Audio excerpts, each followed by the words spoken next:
Hello, everyone. Dr. Victoria Skirbo here, speaking to you from the Seeds of Transformation Healing Center in Wareham, Massachusetts. I thought I'd do some card readings, perhaps start with the new moon in Pisces. So let's take a look at that, what we need to be aware of as we move into this new moon in Pisces. The new moon is conjunct Saturn. Saturn is still in Aquarius, but it's in the last degrees of Aquarius, and it is poised to move out of Aquarius on the 7th of March, when it moves into Pisces and stays there for about 3 years, a little less. And of course, Pisces being the last sign of the zodiac, it is significant that Saturn is moving through. Saturn is the tester. And there'll be a lot of tests because within Pisces, all the other signs are within the cosmic sea of Pisces. So we might find things getting tested that we wouldn't necessarily associate with Pisces, but they're part of this cycle of Saturn moving through the zodiac that began back in I want to say 93 or 94, maybe it was 1994, the last time. Actually, this is connected to when Saturn moved into Aries the last time. And I believe that was 92.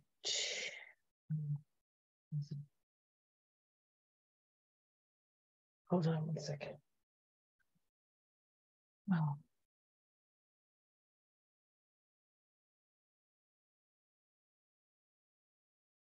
So I just checked my ephemeris. The last time that Saturn moved into Aries was 1996. So when it moves back into Aries, it would have done a complete cycle. So this is the last bit of it. And we do have some significant things happening right now in conjunction with Saturn moving into Pisces, because we have Pluto moving into Aquarius, and then in May we have the nodes of the moon change signs, and it's all this. That's when the nodes, maybe they don't change signs then, but there's significant things happening in May as well. So we're looking at coming up into March with this new moon, and then so there's a feeling of opening almost like a new doorway or a new dimensional doorway, perhaps. And we're going to get a hint of that. And it's going to be a little bit wacky, I think, for a bit of time. And then it's going to seem to go back to normal. And then I think we're going to move forward into the new energies pretty wholeheartedly. All right, let's take a look and see. So we start with pleasure. Well, that's good. This is the Six of Cups. This is a nostalgic card. Not so much nostalgic in this deck as much, but certainly pleasureful. Tippereth, the sixes in the tarot are in Tippereth. Tippereth is in the heart. And so this is sort of memories of the past. And maybe even like there's perhaps a little bit of a rose-colored glasses sense of the past here, that we're seeing it as a nostalgic time, but because we're remembering all the good stuff. Let's see the challenge to that. Abundance, Three of Cups. This is a beautiful card. Pleasure and abundance. How can that be a challenge? Well, maybe it's not. Maybe this is a reminder that it's always around us. This whole sense of like unconditional, this love flowing, this really is a Pisces energy. So let's see what's the root of this. We have the Magnus. This is control. It's this is about, so what is okay, all right, I hear it. You're in charge of your own happiness. That's what these cards are saying. You are in charge of your own happiness. You are the captain of your emotional ship. Let's see what's in the past. We have the High Priestess. This is a revelation of sorts. This can also be direct connection with spirit. So you may have had a recent spiritual awakening or attunement in some way. And it may have been something that was unexpected, but certainly illuminating. And I want to say it was illuminating in the way that you could see how everything is connected and how you pull one string and how it affects another area.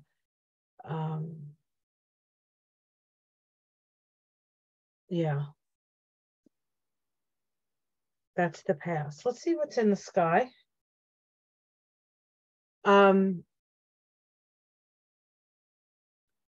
Well, this could be a lot of things. This could be financial hardships. This could be earthquakes. This could be destruction and destitution. And there's a lot of that, certainly, that we're seeing in the outer world, is there not?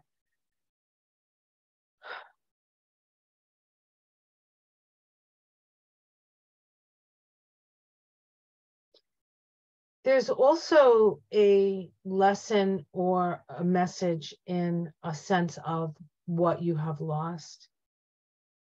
And what is it? What is your deepest fear? Saturn is often associated with fear. And with it moving into Pisces soon, it's almost as if that which you fear the most has an opportunity to manifest itself. And so you don't want to necessarily focus on what it is that you fear, but you need to focus on that which you love. Now, it doesn't mean that you walk around without any sense of where you're at and your environment. That would be foolish. That would be foolish. But to the best of your ability, keeping yourself in a place where you feel a certain amount of security, but beyond that, and for a lot of people, the fear is destitution. But I think there's a sense of being alone and left out to dry.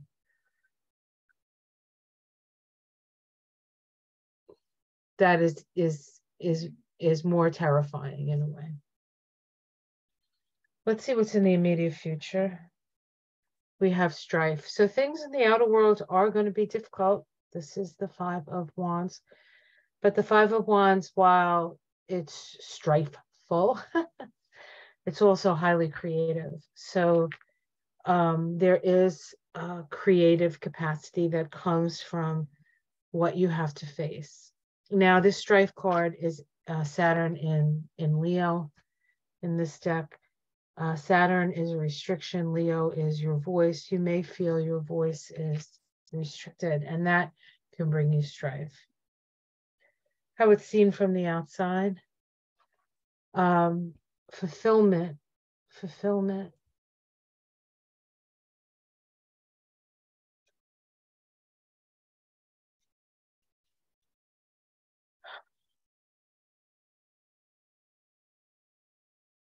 I'm going to keep going.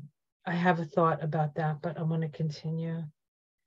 In your domestic situation, we have the Ten of Pentacles, wealth. So this is about understanding the value of maybe family, the value of what you have wrought from your family, and how has that enriched or perhaps not enriched your life.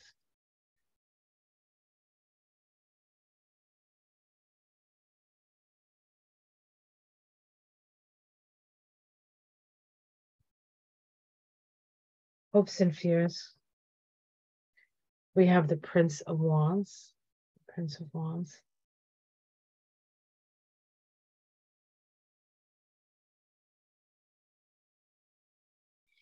There's a sense of control here. Do you have the ability to control your direction, maybe? And we have the Knight of Discs as the outcome card. This is about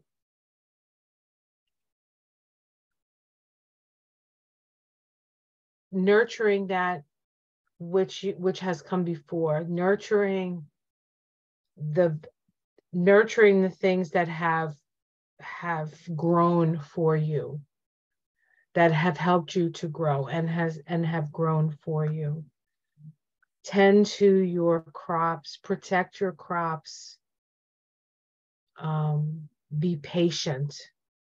It takes time for things to grow.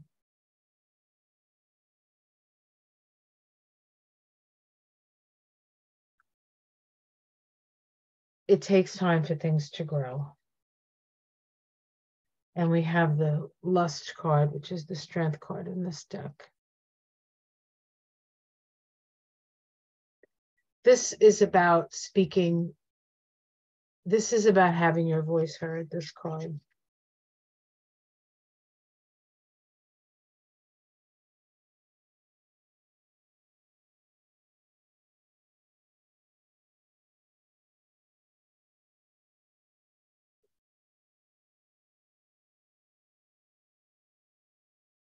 So there may be something that will show itself through this period of the new moon to the next new moon, which is in Aries.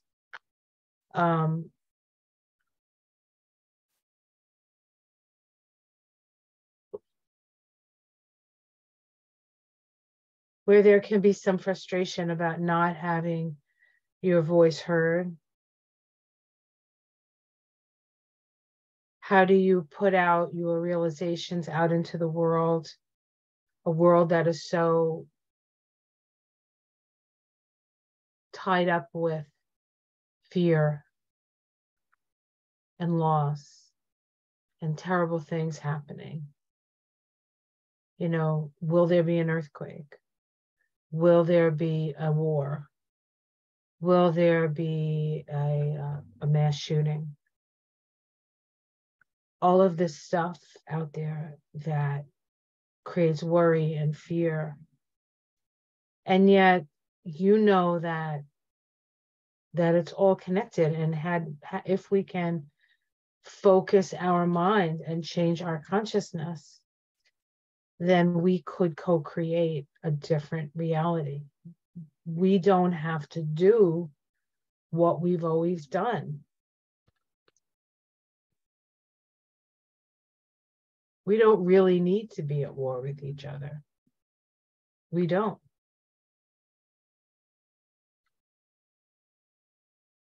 Perhaps that's what you've come to understand, or maybe that's just what I've come to understand.